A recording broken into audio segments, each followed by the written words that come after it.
હવે આ કીર્તિ પટેલને ઉતારો કોની આવે પણ રોકી કોની? આ મારો પ્રશ્ન છે સરકારશ્રીને. મારી માંગ છે કીર્તિ પટેલને વહેલી તકે પકડે, એને પકડીને એની રિમાન્ડ દે, એને મારકૂટ કરે એટલે જેવું હોય છે એવું કીર્તિ પટેલ ઓકી નાખીને માની જાય કે ક્યાં માતના મને ઉતારો આપ્યો હતો અને ક્યાં માતના મને ભગવા કપડાં પહેરાવ્યા હતા. હું જે 2 નંબરના ધંધા હાલે છે, કોઈ છોકરીઓને મૂકતા નથી, બહારથી બોલાવે છે, વીઆઈપી ગાડીઓ જાય છે, હું ધંધા હાલે છે, ગરીબ સાધુ જાય તેનો ટુકડો નથી, 70 કરોડના બંગલા બનાવ્યા છે, હું હાલી રહ્યો. આ બધું મારી પાસે રિપોર્ટ ખિસ્સામાં છે. ભવનાથનો મેળો જેટલી સુંદર રીતના થયો એ વધારે વિવાદ ભવનાથનો મેળો પૂર્ણ થયા પછી જે મૃગી કુંડમાં સ્નાન કરવાનું હોય છે એ ચર્ચામાં રહ્યું. જ્યારે કીર્તિ પટેલ સાધુ સંતોની વચ્ચે સ્નાન કરવા માટે પહોંચ્યા એના પછી વિવાદની શરૂઆત થઈ. કીર્તિ પટેલ અને વિવાદને કંઈક લેવા દેવા હોય એમ, જ્યાં પણ કીર્તિ પટેલ હોય ત્યાં વિવાદ હોય જ હોય, અને જ્યાં વિવાદ હોય ત્યાં કીર્તિ પટેલ હોય. એટલે ભવનાથના મેળા પછી એ વિવાદ જે કીર્તિ પટેલની ઇર્દ ગિર્દ હતો એ ધીરે ધીરે સનાતન, સાધુ અને સાથે જ પોલીસની આસપાસ પણ ફરવા લાગ્યો. કારણ કે કીર્તિ પટેલ જ્યારે સ્નાન કરવા ગયા ત્યારે એ એકલા જ સાધુ ન હોય અને છતાં સ્નાન કરવા ગયા હોય એવું નથી. ત્યાંના એક પીઆઈનો વિડીયો પણ સામે આવ્યો હતો કે જે ત્યાં સ્નાન કરવા માટે ગયા હતા. એ પણ વિવાદ થયો. પછી અંતે કીર્તિ પટેલ વિરુદ્ધ ફરિયાદ નોંધવામાં આવી. એ પોલીસની ફરજ રૂકાવટની ફરિયાદ હતી. એના પછી ગઈકાલે પણ કીર્તિ પટેલ પર વધુ એક ફરિયાદ થઈ, જે ભાલકા તીર્થ નજીક આવેલા નિરાલી ખોડિયાલ ઉદાસીન આશ્રમના મહામંડલેશ્વર સ્વામી બજરંગદાસ બાપુ દ્વારા કરવામાં આવી. બજરંગદાસ બાપુએ ફરિયાદ એટલે કરી કે ધાર્મિક લાગણીઓ અમારી દુભાઈ છે. સદીઓથી જે પરંપરા ચાલી આવતી હતી મૃગીકુંડમાં સ્નાનની જે ગરિમા હતી એને ઠેસ પહોંચી છે, એટલે એમણે ફરિયાદ નોંધી છે. પણ એ ફરિયાદ નોંધ્યાની સાથે જ એમણે જે પ્રતિક્રિયા આપી છે એ પ્રતિક્રિયા ખૂબ તીખી અને બહુ જ બધા લોકોને આવરી લે એવી હતી. કારણ કે બાપુએ જ્યારે ફરિયાદ નોંધાવી એના પછી સ્પષ્ટ એમણે એવું કહ્યું કે આની પાછળ કેટલા નેતાઓ છે, કોણ એને સપોર્ટ કરે છે, કયા સંતો છે જે એની પાછળ છે, એ બધાની સામે ફરિયાદ થવી જોઈએ, એ બધાએ જવાબ આપવા જોઈએ. કીર્તિ પટેલ શાહી સ્નાન કરવાનો અધિકાર કોણે આપ્યો? આ સવાલ બાપુએ કર્યો છે. ઇન્દ્રભારતી બાપુ અને હરિહરાનંદ બાપુએ કીર્તિ પટેલને કોણે દીક્ષા આપી એ જાણીને લાવે. કારણ કે જે તે સમયે ઇન્દ્રભારતી બાપુ અને કીર્તિ પટેલ એ એક સાથે એના સાનિધ્યમાં રહેતા હતા. અને હવે કીર્તિ પટેલ જ્યારથી આ આખો વિવાદ શરૂ થયો એની પહેલાંથી ઇન્દ્રભારતી બાપુ માટે કંઈક મોટા ખુલાસા લઈને આવીશું, પુરાવા લઈને આવીશું, એ બધી જ વાત કરી. એના પછી ઇન્દ્રભારતી બાપુના નામનો હવે એક પત્ર પણ ફરી રહ્યો છે કે જેમાં બહુ બધા સવાલ એમના પરિવાર વિશે થઈ રહ્યા છે, એમના દીકરીને એમના પત્ની વિશે થઈ રહ્યા છે. એટલે હવે આખી જે લડાઈ છે એ ગરિમા અને પરંપરા કરતાં પણ વધારે કોણ વધારે શક્તિશાળી છે એના ઉપર પહોંચી ગઈ છે. આખી ઘટનામાં જે બાપુએ ફરિયાદ કરી છે, બાપુ એવા આક્ષેપ પણ કર્યા છે કે કીર્તિ પટેલ પાછળ રાજકારણીઓ પણ છે, સાથે જ બીજા લોકો એને સહકાર આપે છે, બીજા સંતો એને સહકાર આપે છે, એવી વાત પણ કરી છે. એમણે એવું કહ્યું કે કયા આચાર્ય અને સંત ત્યાંના એવા છે કે જે બોલી રહ્યા છે, બધા જ મૌન થઈ ગયા છે. આખી ઘટના પછી એ લોકો કેમ મૌન છે એનો જવાબ પણ એમને આપવો પડશે. મહેશગીરીને સહકાર આપે તે સત્યવાદી સંત છે એવું એમણે સ્પષ્ટ એમના વિડીયોમાં કહ્યું છે. અને બાકી બધા સંતો વિશે પણ એમણે ઘણી બધી વાતો કરી છે.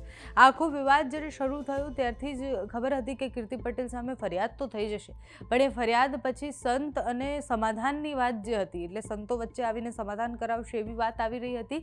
પણ કીર્તિ પટેલે જ્યારે એવું કહ્યું કે 9 વાગે હું એક લાઈવ કરવાની છું અને એ લાઈવમાં ઇન્દ્રભારતી બાપુના જેટલા પણ ખુલાસાઓ છે, એટલે ઇન્દ્રભારતી બાપુના જીવનની વાત બધી જ કરવાની છું કે કેટલા સનાતની છે, કેટલા સંત છે. એના પછી કીર્તિ પટેલનો વિડીયો 9 વાગે આવ્યો કે મારી પાછળ પોલીસ પડી છે, પોલીસ મને હેરાન કરે છે અને મને મારા ગુરુનો આદેશ છે કે હું આવું કોઈ લાઈવ ન કરું અને સનાતન પર કોઈ છાંટા ના ઉડાડું, એટલે મેં લાઈવ નથી કર્યું. એટલે કીર્તિ પટેલે એ લાઈવ ન કર્યું. એના પછી બીજી એક ફરિયાદ એમના ઉપર થઈ. હવે આ બંને ફરિયાદોમાં એ કેવી રીતના જવાબ આપે છે, કેવી રીતના લડે છે, અને જો કીર્તિ પટેલ પર ફરિયાદ થઈ છે તો શું પીઆઈ પર પણ ફરિયાદ થશે જે સ્નાન કરવા માટે ગયા હતા, જેનો વિડીયો વાયરલ થયો હતો?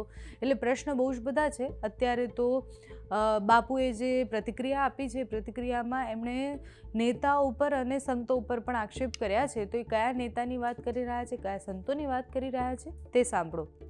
જુનાગઢમાં તારીખ 15ના રોજ ભગવા અસ્ત્ર પહેરીને કીર્તિ પટેલ શાહી સ્નાનમાં ઘૂસી ગઈ નાગા બાવાને વચ્ચે.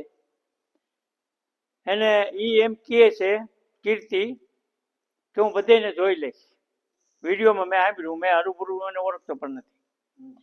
એટલે આ વિડીયા મેં જોયા બધાય. હવે આ કીર્તિ પટેલને ઉતારો કોની પણ રોકી કોની?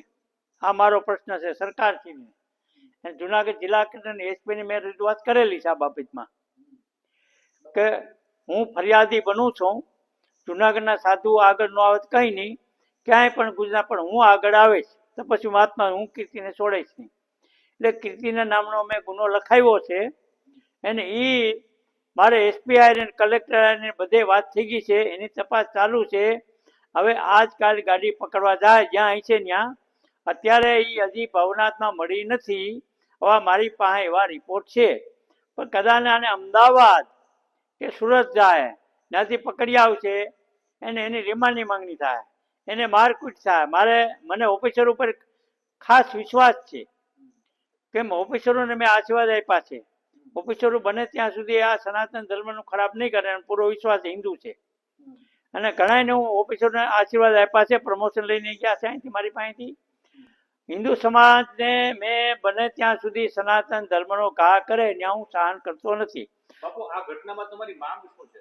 મારી માંગ એ છે કીર્તિ પકડને વહેલી તકે પકડે, એને પકડીને એની રિમાન્ડ દે, એને મારકૂટ કરે. એટલે જેવું હોય છે એવું કીર્તિ પટેલ ઓકી નાખીને માની જાય કે ક્યાં મહાત્મા મને ઉતારો આપ્યો હતો અને ક્યાં મહાત્મા મને ભગવા કપડાં પહેરાવ્યા હતા. ક્યાં મહાત્મા મને ભગવા કપડાં પહેરાવ્યા હતા. એટલે કીર્તિ પટેલ માની જાય, મારી ગેરંટી. જ્યાં સુધી તમે સરકાર જાગૃત નહીં થાવ, ગુજરાત સરકારમાં જો આવા ઢોંગ હાલી રહ્યા છે અને તમે જો અવાવને એજન્ટ તરીકે બાવાઓને આખી મૂક્યા છે, એ હું સખ્ત શબ્દોમાં વખોડી કાઢું છું. જે 2 નંબરના ધંધા હાલે છે, કોઈ છોકરીઓને મૂકતા નથી, બહારથી બોલાવે છે, વીઆઈપી ગાડીઓ જાય છે, હું ધંધા હાલે છે, ગરીબ સાધુ જાય તેનો ટુકડો નથી, 70 કરોડના બંગલા બનાવ્યા છે, હું હાલી જો. આ બધું મારી પાસે રિપોર્ટ ખિસ્સામાં છે. બાપુ, શું માનો છો કીર્તિ પટેલ કઈ રીતે પહોંચી શકી હોય?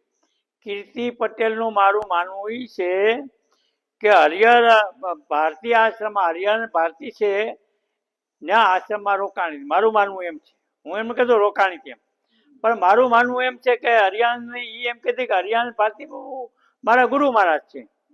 તો મારું માનવું છે કીર્તિ પટેલ ત્યાં રોકાણી હોય તો મને શંકા છે કે એ મહાત્માઓ ઇન્દ્ર ભારતી અને હરિયાણ ભારતી બે મળીને ભગવા કપડાં આપ્યા હોય અને સાઈ સનાનમાં ભેગી લીધી હોય. કે એનું કારણ છે કે જ્યારે ઋષિ ભારતીઓનો ગુરુ ચેલાનો ડખો ઉપડ્યો સરખેજનો, ત્યારે કીર્તિ પટેલે સાથ આપ્યો હતો હરિયાણ ભારતીને. ખુલ્લા આવી ગઈ હતી, એને કબાટે ખોલ્યા હતા. હા, એ મને ખબર છે બધી. એટલે આ ફરિયાદમાં મારો અનુભવ છે કે જુનાગઢના સાધુ, ગુજરાતના સાધુ કોઈ આગળ આવ્યા નથી. હું આગળ આવ્યો છું.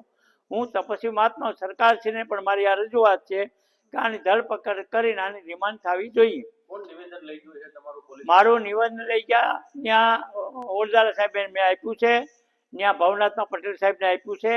એમાં કોઈ બાપુમાં ફેરફાર નહીં પડે. અને મેં આજે જ સાહેબને ફોન કર્યો, જે નકલ છે એ મને એક મોકલજો. એમાં કલમોનો ઉમેરો કરવામાં આવશે. મને પોલીસ ખાતા પર પૂરો વિશ્વાસ છે.